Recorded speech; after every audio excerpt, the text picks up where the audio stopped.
Bonjour et bienvenue à cette première capsule de la programmation de base. Je vais essayer de faire en sorte que chacune des formations que je vais vous produire va s'étendre sur 25 à 30 minutes. Et je vais essayer de vous en faire une à chaque premier et 15 du mois.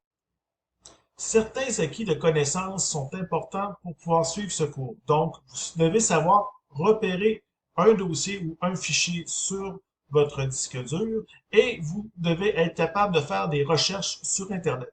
Nous allons tout d'abord télécharger Visual Studio. Ensuite, nous allons procéder à son installation. Nous n'allons pas installer tous les modules de Visual Studio parce que ce serait vraiment énorme et pour rien. On va installer ce qu'on a besoin pour le cours. Ensuite, je vous ferai une visite guidée de ce que Visual Studio a l'air au niveau de son interface intérieure et nous allons aussi regarder ce que Visual Studio génère en tant que fichier. Et pour finir, nous allons faire notre premier petit programme. Allez, on y va! C'est parti! Allez sur un navigateur tel que Google Chrome, Edge ou encore Firefox, puis écrivez Visual Studio Community Download. Prenez ce lien que voici et vous avez différentes versions de Visual Studio. Celle que nous, on va utiliser, c'est la version gratuite. Vous n'avez qu'à cliquer là-dessus. Le téléchargement devrait se lancer automatiquement. Par la suite, allez dans le dossier téléchargement, repérez le fichier d'installation de Visual Studio, double-cliquez dessus et on se retrouve pour la suite. Pour commencer, nous allons sélectionner les modules importants pour que notre Visual Studio soit bien installé et conforme pour faire le cours que je vous propose. Donc, développement web et ASP.NET, parce que oui, on va faire éventuellement du développement web. Développement Azure, important aussi. On va prendre développement.NET Desktop, oui, parce qu'on va aussi avoir un volet pour les applications Windows et développement pour les plateformes Windows universelles. Ça aussi, il faut le cocher. Plus bas, on a stockage et traitement des données. Ça aussi, il faut le cocher. Et je vous demanderai d'aller voir aussi au niveau de module linguistique et sélectionner anglais seulement. Euh, je sais que ma formation est en français, mais je vous dirais que toutes les documentations que vous allez éventuellement consulter sur Internet vont toujours être en anglais. Donc, c'est important d'avoir l'interface de Visual Studio en anglais parce que des fois, la correspondance, la traduction, c'est pas toujours évident de se retrouver. Donc, ça va être plus facile pour vous de l'avoir en anglais et de vous habituer à travailler avec Visual Studio en anglais. Moi, dans mon cas, c'est modifié, mais vous, dans votre cas, ça va être installé. Donc, cliquez là-dessus. Et ensuite, démarrer Visual Studio. On se retrouve après. Nous sommes rendus maintenant dans Visual Studio 2022. Tous les documents que vous voyez ici, c'est les documents qu'on a ouverts récemment.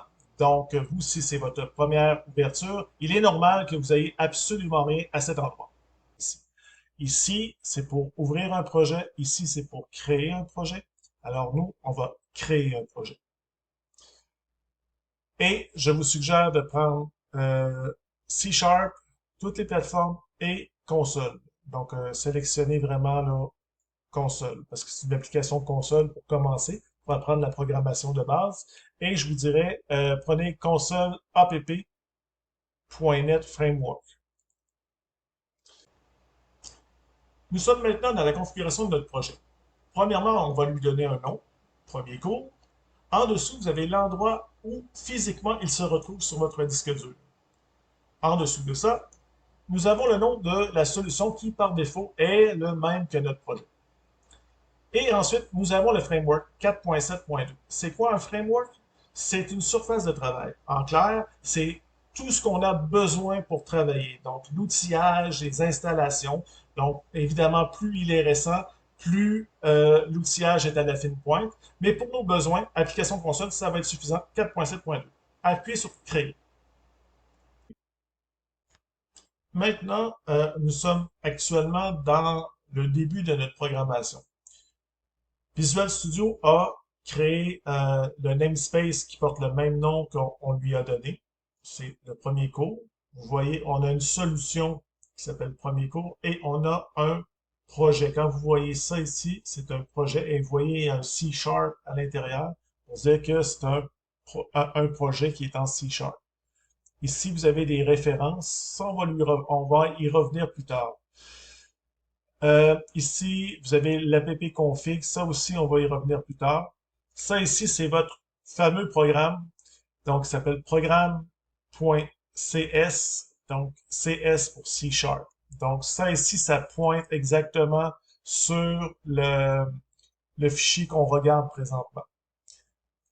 En haut, ici, c'est des librairies. Les using, c'est des librairies que présentement, on n'utilise pas. C'est pour ça qu'ils sont comme grises. Si on les utiliserait, ils deviendraient blanches. C'est des librairies qui nous mettent par défaut.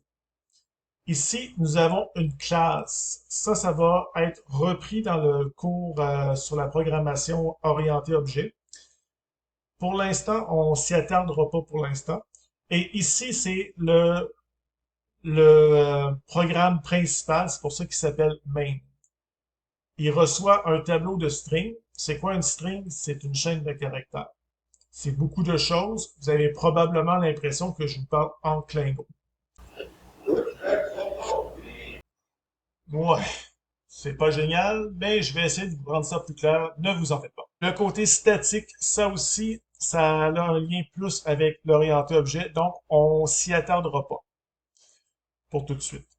Ici, c'est le nom de la fonction main qui veut dire principale. Et elle reçoit potentiellement un argument euh, qui devrait ressembler à une chaîne de caractères. C'est quoi une chaîne de caractères? Par exemple, si je fais ça ici et je tape Allô, c'est une chaîne de caractères. Donc, il s'attend à recevoir des chaînes de caractères, mais lui, il ne sortira rien. Donc, void veut dire que il n'y aura rien en sortie. Il va simplement avoir potentiellement une entrée, mais rien en sortie. Vous voyez que là, présentement, ça fonctionne pas vraiment bien. On a un petit rouge ici qui nous dit ah, s'il manquerait un point-virgule. Vous voyez, même en mettant le point-virgule, on a toujours un problème. En fait, c'est que le compilateur se pose la question de qu'est-ce que je dois faire avec ceci. C'est une chaîne de caractères qui contient Allo, mais qu'est-ce que je fais avec Allo? L'instruction n'est pas claire, il manque des arguments. Donc, présentement, on est dans une application console. On peut écrire console. Donc, console ici est en vert et les verts, c'est des objets. Comme vous voyez la classe ici, programme, on peut dire c'est un objet. Okay? Bon, ça, on y reviendra plus tard. Puis, les objets, ils ont ce qu'on appelle des fonctions, des méthodes. Donc, si on met un point, nous avons donc accès aux fonctions des objets.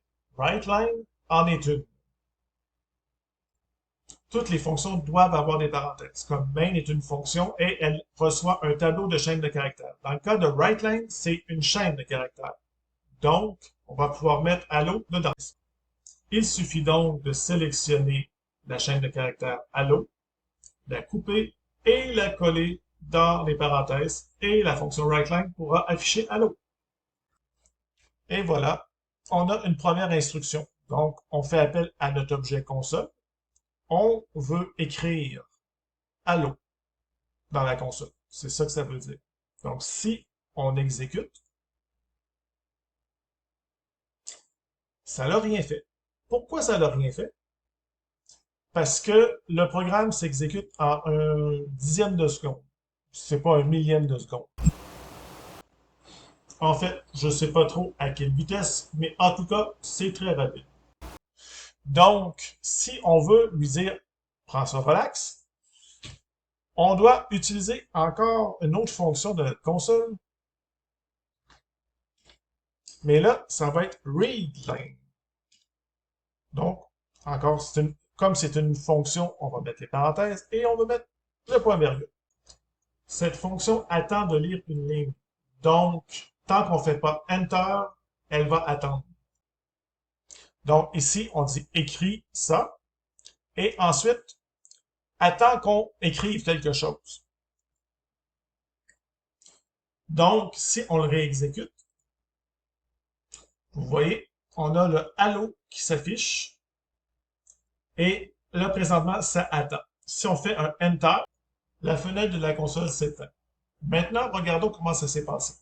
La chaîne Allo a été transmise à la console via la fonction WriteLine. La fonction readLine, tant qu'à elle, elle a attendu que l'utilisateur fasse Enter pour lire une ligne. On sait maintenant qu'une chaîne de caractères, ça ressemble à ça. On définit toujours une chaîne de caractères entre guillemets. Donc, on a des guillemets ici. Et tout ce qu'on va écrire entre ces guillemets-là, ben, ça va se ramasser dans console WriteLine. C'est un premier exemple très basique de ce que représente la programmation. On a utilisé des fonctions. On a vu ce qu'était une chaîne de caractères. Les fonctions appartenaient à un objet qui s'appelle console. Et ces deux fonctions font partie d'une librairie qui s'appelle système. Comme vous pouvez voir, le système est devenu blanc alors que les autres sont restés grises. Pourquoi? Parce que console fait partie de système. Maintenant, nous allons regarder comment Visual Studio génère ses fichiers. Quand on a créé notre projet tout à l'heure, on était dans un répertoire qui s'appelait repo. Ce répertoire-là est dans un répertoire source et ce répertoire source est dans un répertoire qui porte normalement votre nom. Et puis, pour atteindre ce répertoire, vous allez sur votre disque dur et vous cliquez sur Utilisateur. Dans Utilisateur, vous devriez avoir un répertoire qui porte votre nom. Et ensuite, dans ce répertoire, vous allez avoir le répertoire source et le répertoire repo. Quand on a créé notre projet, ben, Visual Studio nous a créé un dossier qui s'appelle Premier cours. Dans Premier cours, on a premiercours.sln qui correspond dans Visual Studio à la solution Premier cours. Dans la solution Premier cours, nous avons le projet Premier cours. Et si on regarde au niveau du répertoire, ce dossier que je viens d'ouvrir, c'est le projet. Et dans le projet, qu'est-ce qu'on a? On a programme.cs pour C#, et on a ici aussi un programme.cs C#, donc qui correspond à notre code source. Quand on a exécuté le programme, ça l'a généré dans le répertoire bin un répertoire debug. Et dans le répertoire debug, on a le premier cours.exe. EXE veut dire exécutable. Donc, si on exécute notre EXE, nous avons Allo qui correspond, dans le fond, à notre exécution de tout à l'heure. Étant donné que je veux faire des capsules d'environ 25 à 30 minutes et qu'il nous reste un peu de temps, je vais entamer un petit peu le sujet du prochain cours qui se trouve à être les variables. Dans un premier temps, on va corriger ici le Allo et on va lui mettre un accent circonflexe. Maintenant, si on veut faire une variable avec la chaîne de caractères Allo, ben, on sait que les chaînes de caractères, ça s'appelle string, parce que la console WriteLine contient une string. Alors, on peut prendre string et on va lui donner un nom. String, dans le fond, c'est le type. Et dans un deuxième temps, on va donner le nom. Le nom, on pourrait l'appeler salutation. Pour les noms, les variables locales, parce que là, on est dans une fonction, donc c'est une variable locale. Si elle était à l'extérieur de la fonction, ça serait une variable globale. Mais dans les variables locales, souvent, on va mettre le nom en minuscule. Par contre, si on dirait salutation prioritaire, par exemple, ben prioritaire, on mettrait une majuscule.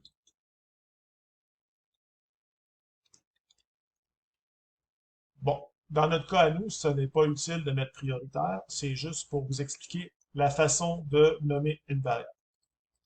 Une fois qu'on l'a nommé, on pourrait simplement mettre un point-virgule et ça serait terminé. Vous voyez qu'ici, on a un problème parce qu'il dit que la variable n'est jamais utilisée. En effet, elle n'est jamais utilisée. Là, ce qu'on va faire, on va l'affecter, la variable. On va lui donner une valeur. On va lui donner la valeur de Allo. On va couper. Et maintenant, la variable salutation est affectée de la valeur de la chaîne de caractères Allo. Donc, ça revient au même de prendre le nom de cette variable-là et de le mettre ici. Ça va donner exactement le même résultat. Et là, vous voyez, elle n'est plus soulignée parce qu'on l'utilise. Visual Studio, il nous fait des petits rappels pour que quand on déclare une variable, si on ne l'utilise pas, ben, il nous signale que la variable n'est pas utilisée. Donc ici, vous voyez, on a mis Allo dans salutation et on a mis salutation dans la fonction WriteLine de console qui devrait normalement afficher Allo. Vous voyez que là, on n'a pas mis de guillemets. Pourquoi? Parce que si on met des guillemets, par exemple,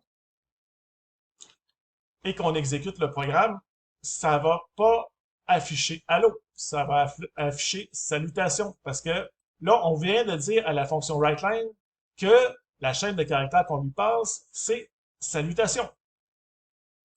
Donc, on exécute pour le voir. Et vous voyez, c'est salutation.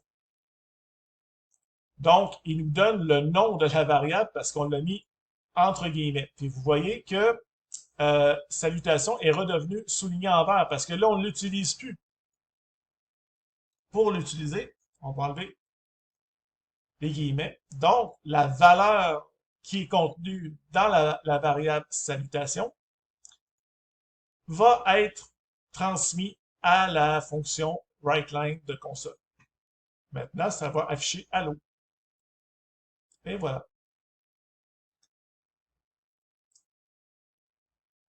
Pour déclarer une variable, on pourrait aussi écrire var, pour dire que c'est une variable.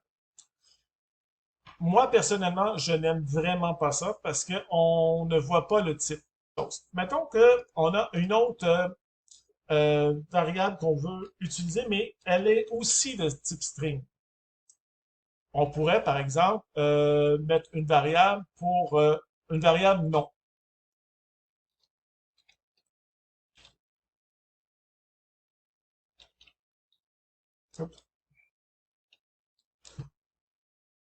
Donc, là, on a le même problème ici parce que là, on ne l'utilise pas et on ne l'a pas affecté non plus. Donc, ça ici, ça peut se faire comme ça, mais quand on a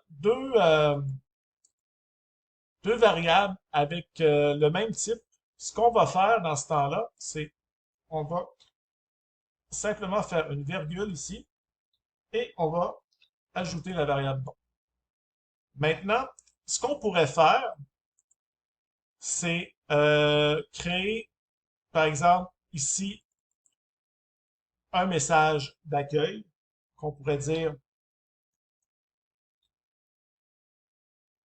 bonjour, veuillez entrer votre nom. OK? On fait ça comme ça. Et ici, lui, il va écrire ça dans la console et lui, il va lire quelque chose. Donc, si vous regardez, WriteLine reçoit une chaîne de caractères, ReadLine sort une chaîne de caractères. Donc, lui, il y a une valeur de retour. Donc, on peut simplement mettre nom ici est égal à readline. Donc, bonjour, veuillez entrer votre nom. Oh, veuillez, excusez, entrer votre nom. Et la fonction readline va prendre le nom et le mettre dedans. Et ensuite, on pourrait refaire une console WriteLine.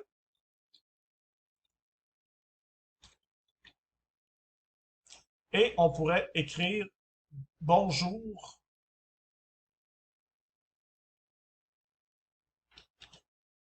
avec le nom. Ça, c'est ce qu'on appelle une concaténation. C'est-à-dire que on va prendre cette chaîne de caractères ici, bonjour avec un espace, et on va additionner la valeur qui est dans le nom, qui va être lue au moment où une personne va avoir rentré son nom et va avoir fait un retour. Et là, pour être certain que la console ne va pas fermer, On va remettre un autre readline, mais sans variable de retour. Donc, en clair, euh, ah, tiens, on pourrait utiliser, oups, excusez, salutation, ici, et on pourrait à ce moment-là mettre un espace,